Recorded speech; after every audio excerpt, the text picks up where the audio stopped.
Or if you're an astronomer and you want to explain to people what you mean by an expanding universe and curved space, you say, well, it's as if you had a black balloon, and there are white dots on the black balloon, and those dots represent galaxies. And as you blow the balloon up, uniformly, all of them grow and grow farther apart. But you're using an analogy. The actual universe is not a balloon with white dots on it. So in the same way, we use these sort of images to try and make sense of the world. And we at present are living under the influence of two very powerful images, which are, in the present state of scientific knowledge, inadequate. And one of our major problems today is to find an adequate, satisfying image of the world. Well, that's what I'm going to talk about. And I'm going to go further than that.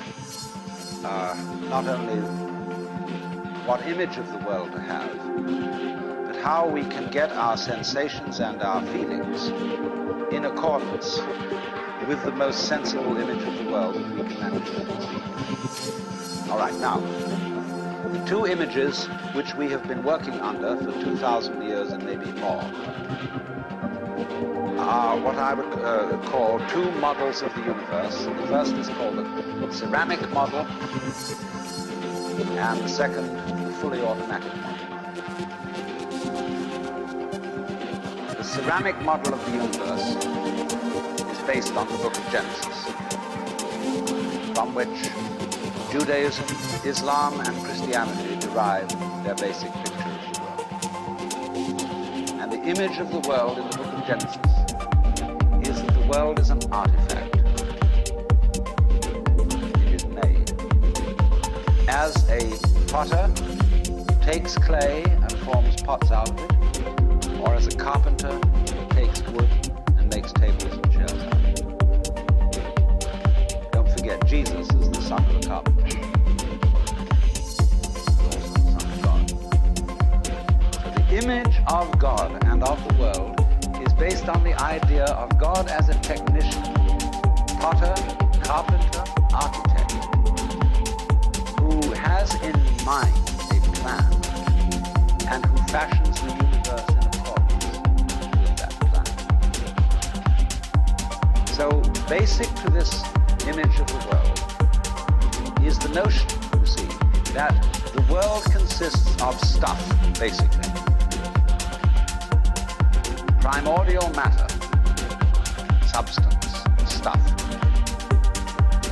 as pots are made of clay.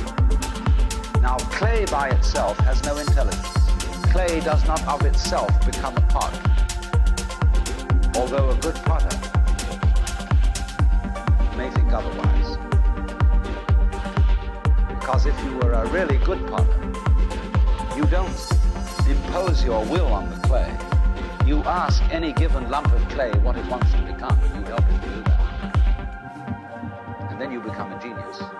But the ordinary idea I'm talking about is that simply clay is unintelligent.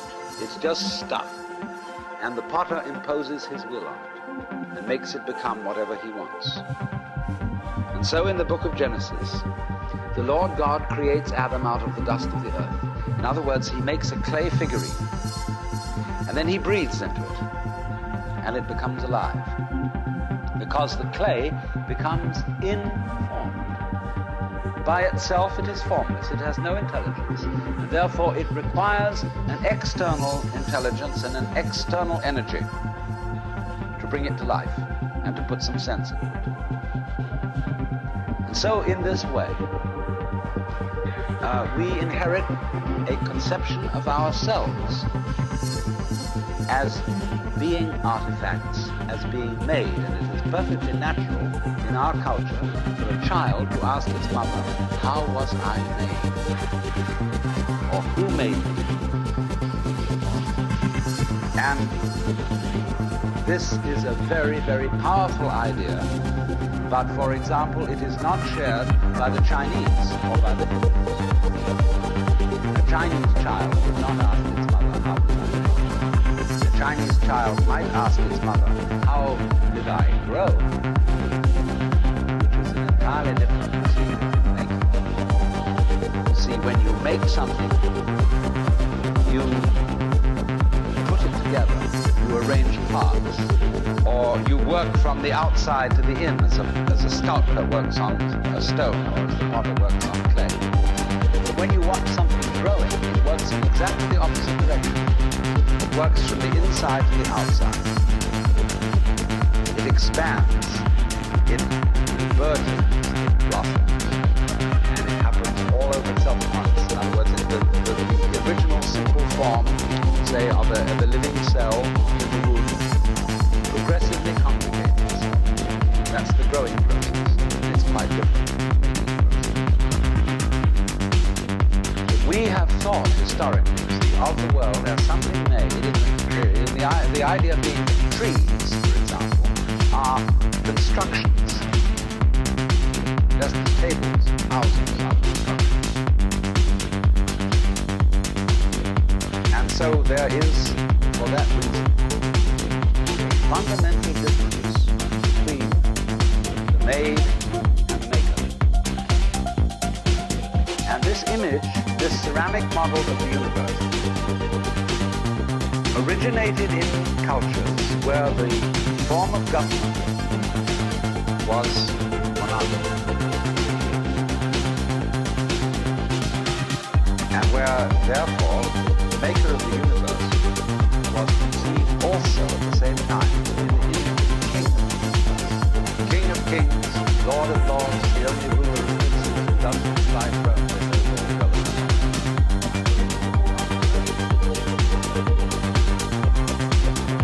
So, all those people who are oriented to the universe in that way feel related to basic reality as a subject to a king.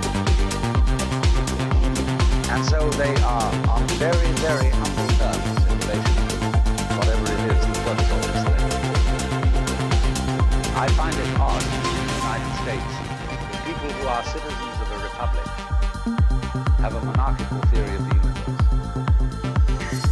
Because we are carrying over from very ancient Near Eastern cultures the notion that the Lord of the universe must be respected in a certain way. People kneel, people bow, people prostrate themselves. Because and you know what the reason for all that is, that nobody is more frightened of everybody else than the Pharaoh. He sits with his back to the wall, his guards on either side of him. And he has you face downwards on the ground because you can't use weapons that way. When you come into his presence, you don't stand up and face him because you might attack. And he has reason to fear that you might because he's ruling you all. And the man who rules you all is the biggest crook in the bunch. Because he's the one who's succeeded in crime. The other people are pushed aside because the criminals, the people we lock up in jail, are simply the people who didn't make it. So naturally, the real boss sits with his back to the wall and his henchmen on either side of him. And so when you design a church, what does it look like? A Catholic church with the altar as it used to be. It's changing now because the Catholic religion is changing. But the Catholic church has the altar with its back to the wall at the east end of the church. And there, the altar is the throne. The priest is the chief vizier of the court, and he is making obeisance to the throne in front, but there is the throne of God, the altar. And all the people are facing it and kneeling down. And a great Catholic cathedral is called a basilica, from the Greek basileus, which means king. So a basilica is the house of a king. And the ritual of the Catholic Church is based on the court rituals of Byzantium. The Protestant Church is a little different, but basically the same. The furniture of a Protestant church is based on a judicial courthouse. The pulpit. The judge in an American court wears a black robe. He wears exactly the same dress as a Protestant minister. And everybody sits in these boxes. Like there's a jury box, there's a box for the judge, there's a box for this, a box for that, and those are the pews. in an ordinary kind of colonial-type Protestant church. So both these kinds of churches, which have an autocratic view of the nature of the universe, decorate themselves, are architecturally constructed in accordance with political images of the universe. One is the king and the other is the judge, Your Honor. There's sense in this. When in court you have to refer to the judge as Your Honor, it stops the people engaged in litigation from losing their tempers and getting rude. There's a certain sense to that. But when you want to apply that image to the universe itself, to the very nature of life,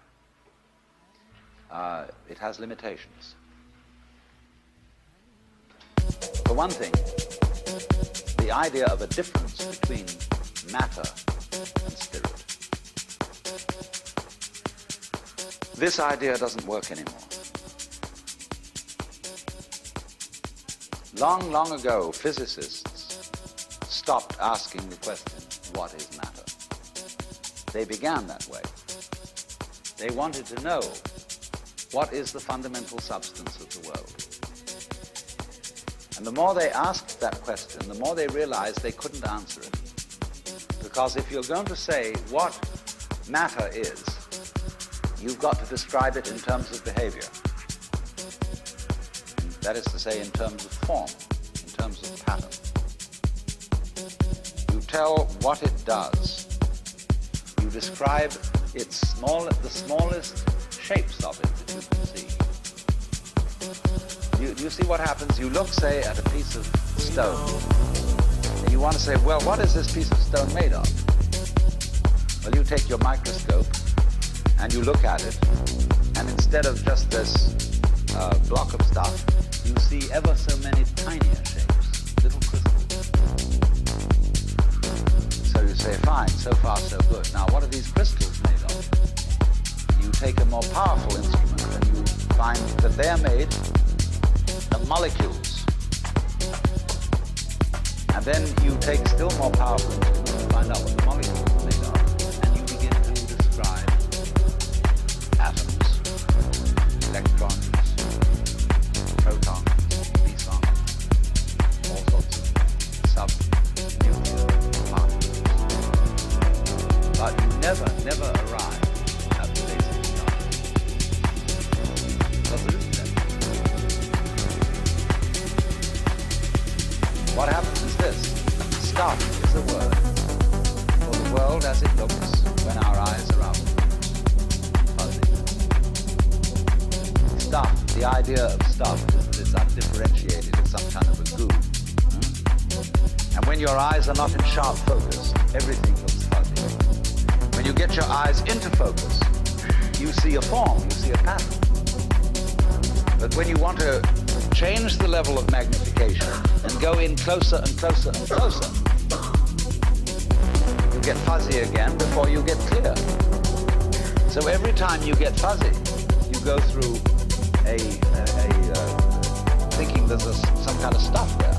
But when you get clear, you see a shape. So all that we can talk about is patterns. We never can talk about the stuff of which these patterns are supposed to be made, because you don't really have to suppose that there is any. It's enough to talk about the world in terms of pattern. It describes anything that can be described. And you don't really then have to suppose that there is some stuff which constitutes the essence of the pattern in the same way that clay constitutes the essence of pots. Clay, and so for this reason, you don't really have to suppose that the world is some kind of helpless, passive, unintelligent junk which an outside agency has to inform and make it into intelligent shapes. So the picture of the world in the most sophisticated physics of today is not form stuff, potted clay, but pattern. a self-moving, self-designing pattern. Dance. And we haven't yet our common sense as a well, now, in the course of time, in the evolution of Western thought, the ceramic image of the world ran into trouble and changed into what I call the fully automatic model or image of the world. In other words, Western science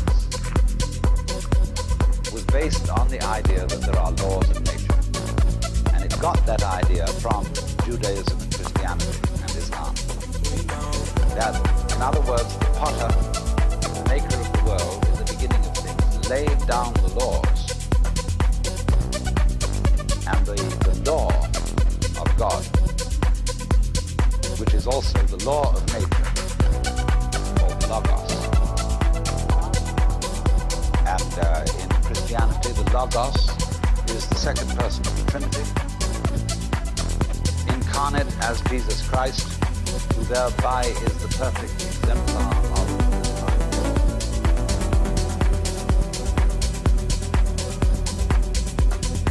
So we have tended to think of all natural phenomena as responding to laws, as if, in other words, the laws of the world were like the rails on which a streetcar or a tram or a train runs. And these things exist in a certain way, and all events respond to these laws. You know that limerick, there was a young man who said, "Damn, for it certainly seems that I am a creature that moves in determinate rules. I'm not even a bus, I'm a tram."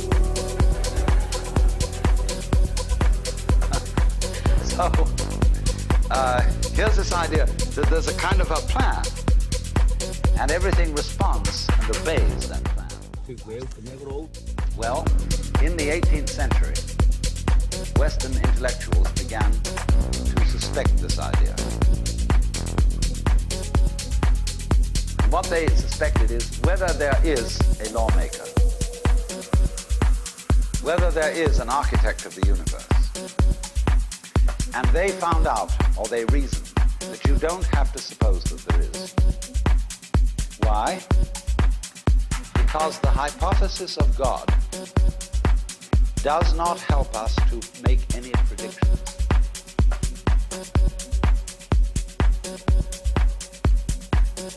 Nor does it, in other words, let's put it this way. If the business of science is to make predictions about what's going to happen, science is essentially prophecy. What's going to happen? By studying the behavior of the past and describing it carefully, we can make predictions about what's going to happen in the future. That's really the whole of science. And to do this, and to make successful predictions, you do not need God as a hypothesis. Because it makes no difference to anything. If you say everything is controlled by God, everything is governed by God, that doesn't make any difference to your prediction of what's going to happen. And so what they did was simply drop that hypothesis. But they kept the hypothesis of law.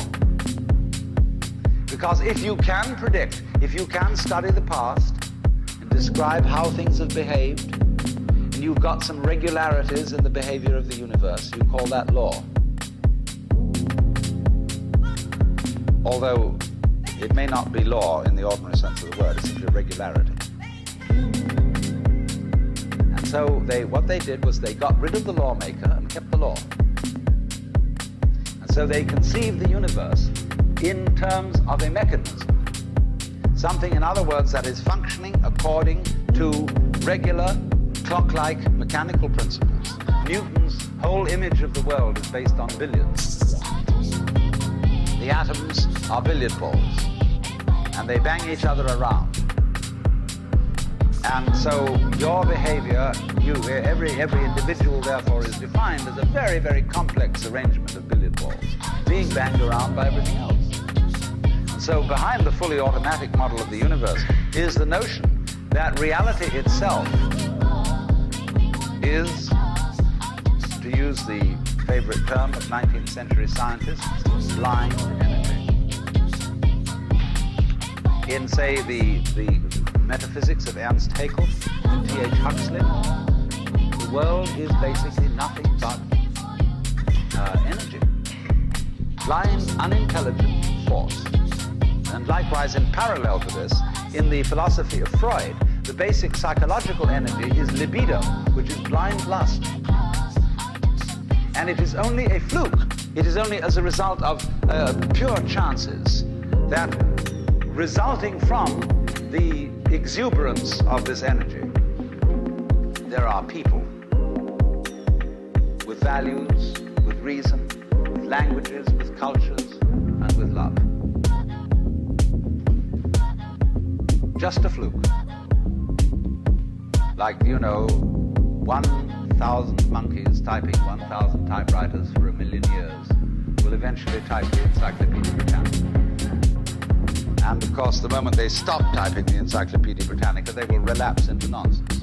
And so in order that that shall not happen, because you and I are flukes in this cosmos, and we like our way of life, we like being human, if we want to keep it, say these people, we've got to fight nature, because it will turn us back into nonsense the moment we let it.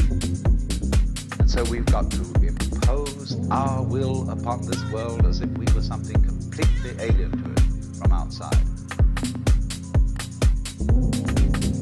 And so we get a culture based on the idea of the war between man and nature. We talk about the conquest of space, the conquest of Everest, and the great symbols of our culture are the rocket and the bulldozer. Rocket.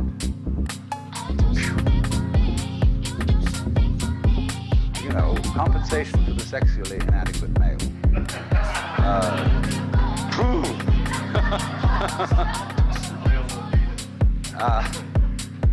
So we're going to conquer space.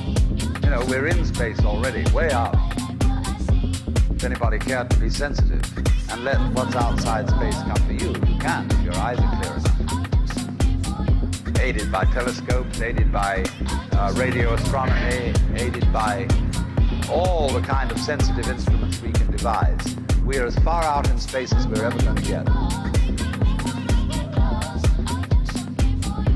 But, sensitivity is just a pitch. Especially in the WASP culture of the United States, we define manliness in terms of aggression. See, because we're a little bit frightened as to whether we are really men. And so we put on this great show of being a tough guy. It's completely unnecessary. If you have what it takes, you don't need to put on that show. And you don't need to beat nature into submission. Why be hostile to nature? Because after all, you are a symptom of nature. You, as a human being, you grow out of this physical universe in just exactly the same way that an apple grows off an apple tree. So let's say the tree which grows apples is a tree which apples, using apple as a verb. And a world in which human beings arrive is a world that peoples. So the existence of people is symptomatic of the kind of universe we live in. Just as spots on somebody's skin are symptomatic of chickenpox. Just as hair on a head is symptomatic of what's going on in the organism. But we have been brought up by reason of our two great myths, the ceramic and the fully automatic, not to feel that we belong in the world. So our popular speech reflects it. We say, I came into this world. You didn't, you came out of it. We say, face facts. We talk about encounters with reality, as if it was a head-on meeting of completely alien agencies, and the average person has the sensation that he is a somewhat that exists inside a bag of skin, the center of consciousness, which looks out at this thing, and what the hell is it going to do to me? See? Now, I recognize you kind of look like me, and I've seen myself in a mirror, and you look like you might be people. So, but we have this hostility to the external world because of the superstition, the myth, the absolutely unfounded theory that you yourself exist only. Plain vanilla ice. Now I want to propose another idea altogether. You know, there are astronomers. There's two great theories going on in astronomy about the origination of the universe. One is called the explosion theory and the other is called the steady state theory. The steady state people say there never was a time when the world began. It's always expanding, yes, but always as a result of free hydrogen in space. With the free hydrogen coagulates and makes new galaxies. But the other people say there was a primordial explosion. Enormous bang millions of years ago, billions of years ago, which flung all the galaxies into space. Well, let's take that just for the sake of argument and say that was the thing. It's like you took a bottle of ink and you threw it at a wall. Smash, and all that ink spreads. And in the middle, it's dense, isn't it? And as it gets out on the edge, little droplets are finer and finer and make more complicated patterns. So in the same way, there was a big bang at the beginning of things, and it spread. And you and I, sitting here in this room, as complicated human beings, are way, way out on the fringe of that bang. We are the complicated little patterns on the end of it. Very interesting. But so we define ourselves as being only that. If you think that you are only inside your skin, you define yourself as one very complicated little curly cube, way out on the edge of that explosion. Way out in space and way out in time. Billions of years ago, you were a big bang. Now, and then we cut ourselves off, like this, and don't feel that we're still the big bang. But you are. Depends how you define yourself. No matter where you are. You are actually, if this is the way things started, if there was a big bang, you're not something that is a result of the big bang. On that you can depend and never You're not something that... my love is alive. sort of It's like a seed. on the end of the process. You are still the process.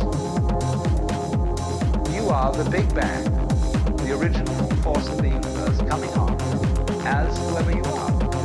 See, when I meet you, I see not just what you define yourself as, Mr. So-and-so, Miss So-and-so, Mrs. So-and-so. I see every one of you as the primordial energy of the universe coming on at me in this particular way. I know I'm that too. But we've learned to define ourselves as separate from it. So one of the, what I would call a kind of a basic problem we've got to go through first is to understand that there are no such things as things. Just call my name. I'll be there in a hurry. That On is that only you can the way. depend and never worry. If you can understand You this, see, you don't have no further problems. My love is alive. It's I like a once asked a group seed of that my only needs the thought of what do you you mean by a to thing? grow. And first of If all, you they gave me need- all sorts of synonyms. They said, object. No matter where Another you word for are, a thing. It doesn't tell you no anything about matter what you how mean by a thing. Finally, a very smart girl from Italy said a thing is a noun. She was quite right. A noun isn't a part of nature, it's a part of speech. There are no nouns in the physical world. There are no separate things in the physical world either. See, the physical world is wiggle. It's something like this.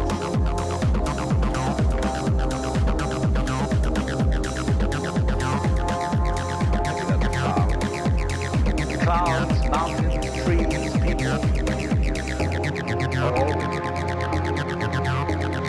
And only when human beings get lucky, they build buildings in straight lines and try and make out that the world isn't really wiggling. But here are we sitting in this room all built on straight lines, but each one of us is as wiggly as all get out. Now then, When you want to get control of something that wiggles, it's pretty difficult, isn't it? You try and pick up a fish in your hands, and the fish is wiggly and it slips out. What do you do to get hold of the fish? You use a net. And so the net is the basic thing we have for getting hold of the wiggly world. And so if you want to get hold of this wiggle, you've got to put a net over it. You see? Now what's going to happen? A net is something regular. And I can number the holes in a net. So many holes up, so many holes across. And if I can number these holes, I can count exactly where each wiggle is in terms of a hole in that net. And that's the beginning of calculus, the art of measuring the world. But in order to do that, I've got to break up the wiggle into bits. I've got to call this a specific bit, and this the next bit of the wiggle, and this the next bit, and this the next bit of the wiggle. And so these bits are things or events.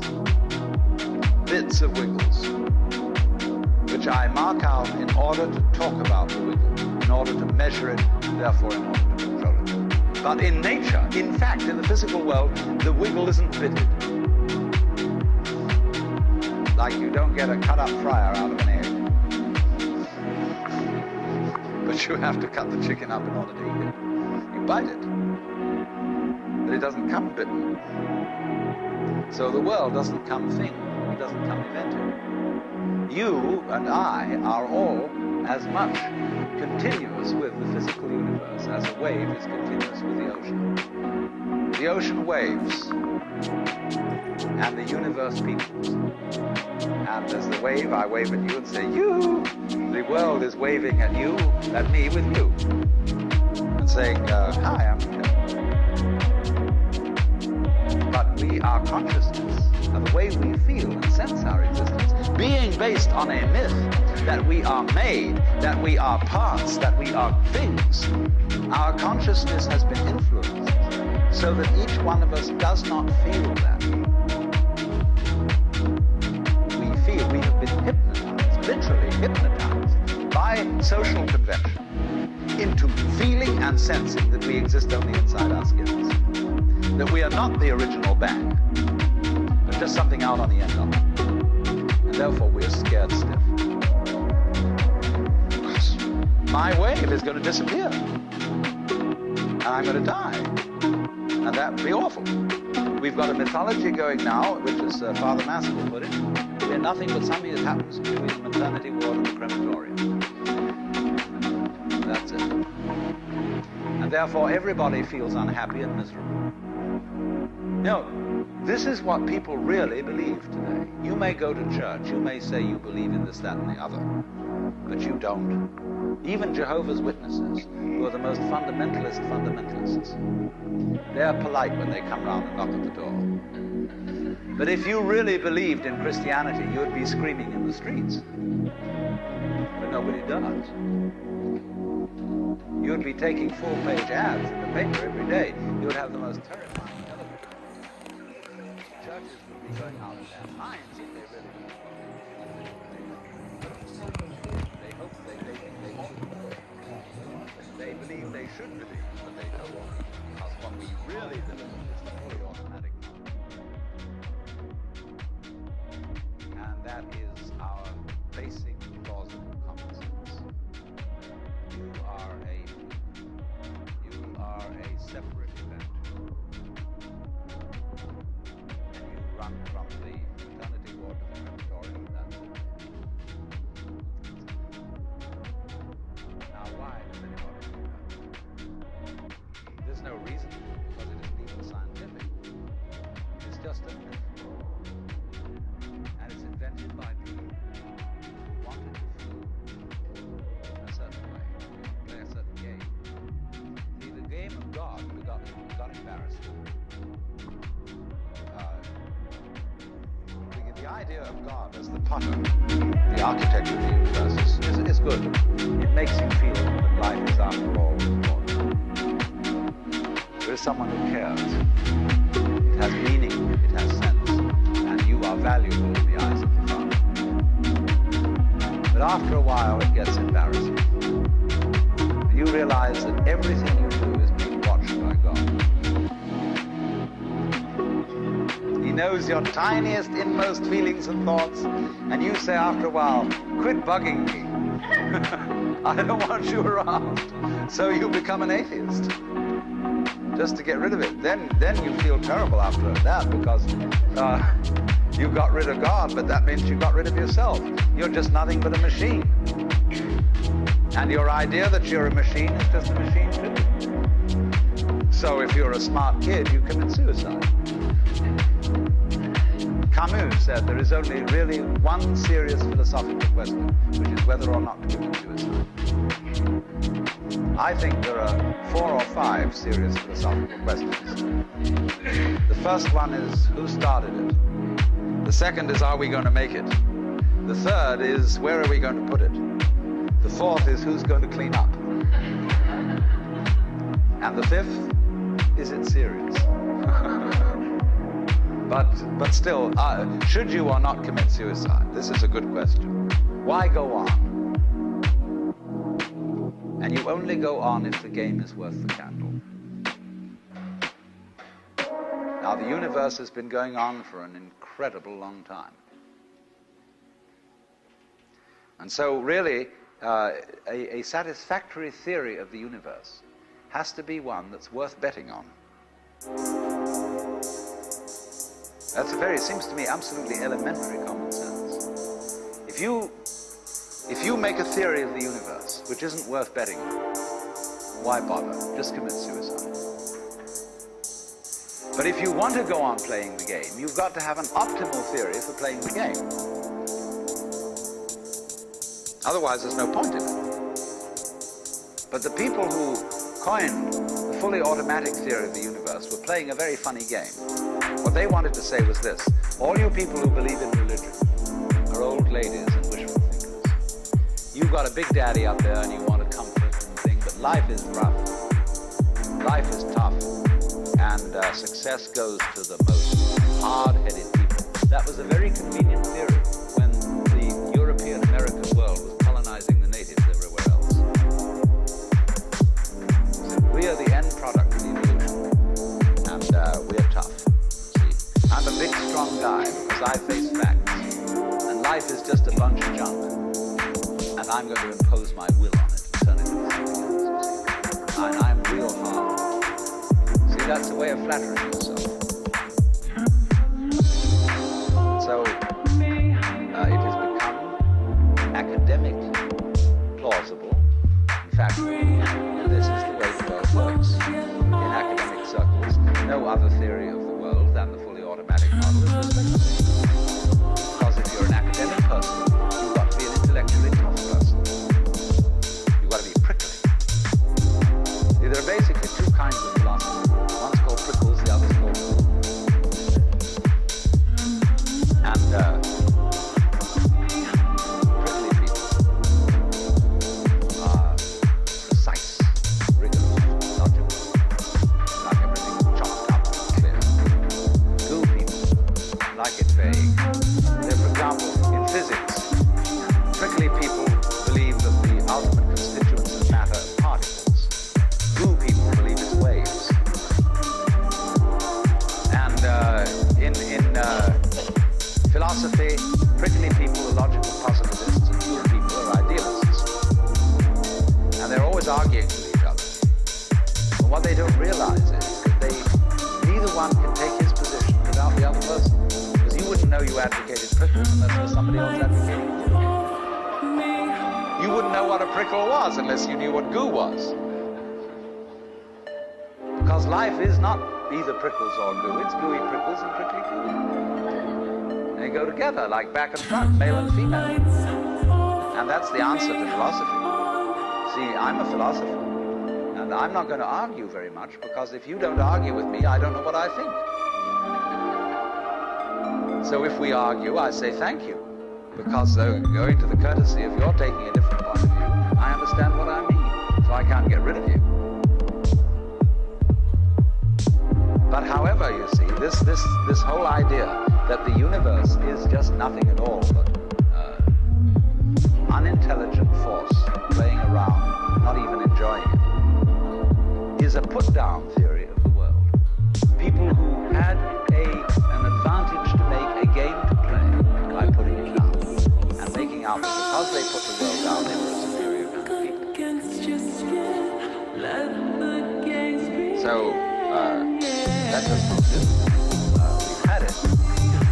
Because if you seriously go along with this idea of the world, you're what is technically called alienated. You feel hostile. You feel that the world is a trap. It is a mechanism, it's electronic and neurological mechanisms into which you somehow got caught. And you, poor thing, have to put up with being in a body that's falling apart and that gets cancer, that gets the great Siberian itch, and it's just terrible. And these mechanics, doctors are trying to help you out, but they really can't succeed in the end. And you're just going to fall apart, and it's a grim business, and it's too bad. So if you think that that's the way things are, you may as well commit suicide right now. Unless you say, well, I damn it. Because there really, after all, there might be eternal damnation. In the back of the thing, if I did that. Or then I identify with my children or something, and I think of them going on without me and nobody to support them. Of course, if I do go on in this frame of mind and continue to support them, I shall merely teach them to be like I am. And they'll go on dragging it out to support their children, and they won't enjoy it. They'll be afraid to commit suicide, and so will their children. They all learn the same lesson. So you see, all I'm trying to say is that the basic common sense about the nature of the world that is influencing most people in the United States today, the fully automatic model, is simply a myth. If you want to say that the idea of God the Father with his white beard on the golden throne is a myth, in the bad sense of the word myth, so is this other one. It's just as phony and has just as little to support as being the true state of affairs. Why? And let's get this clear. If there is any such thing at all as intelligence and love and beauty, well, you found it in other people.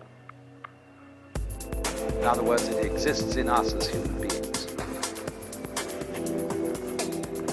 And as I said, if it is there in us, it is symptomatic of the scheme of things.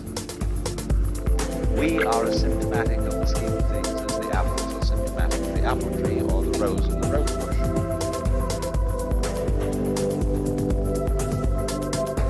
The earth is not a big rock infested with living organisms any more than your skeleton is bones infested with cells. The earth is geological, yes, but this geological entity grows people. Our existence on the earth is a symptom of the solar system and its balances, as much as the solar system in turn is a symptom of our galaxy. And our galaxy in turn is a symptom of the whole company of galaxies. Goodness only knows what that's in. But you see, when as a scientist you describe the behavior of a living organism, try to say what a person does. It's the only way in which you can describe what a person is. Describe what they do. Then you find out that in making this description, you cannot confine yourself to what happens inside the skin. In other words, you can't talk about a person walking unless you start describing the floor. Because when I walk, I don't just dangle my legs in empty space. I move in relationship to a room. And so in order to describe what I'm doing when I'm walking, I have to describe the room. I have to describe the territory. So in describing my talking at the moment, I can't describe this just as a thing in itself, because I'm talking to you. And so what I'm doing at the moment is not completely described unless your being here is described also. So if that is necessary, if in other words, in order to describe my behavior, I have to describe your behavior and the behavior of the environment, it means that we've really got one system of behavior. That what I am involves what you are. I don't know who I am unless I know who you are.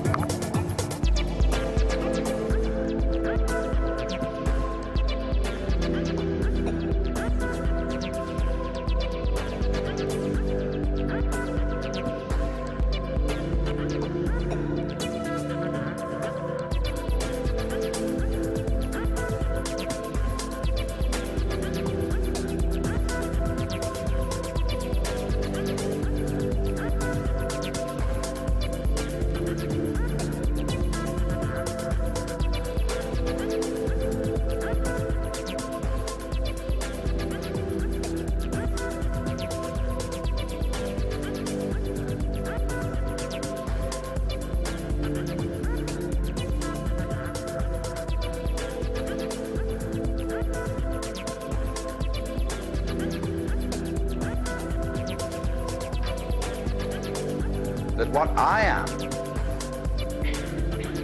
involves what you are. I don't know who I am unless I know who you are.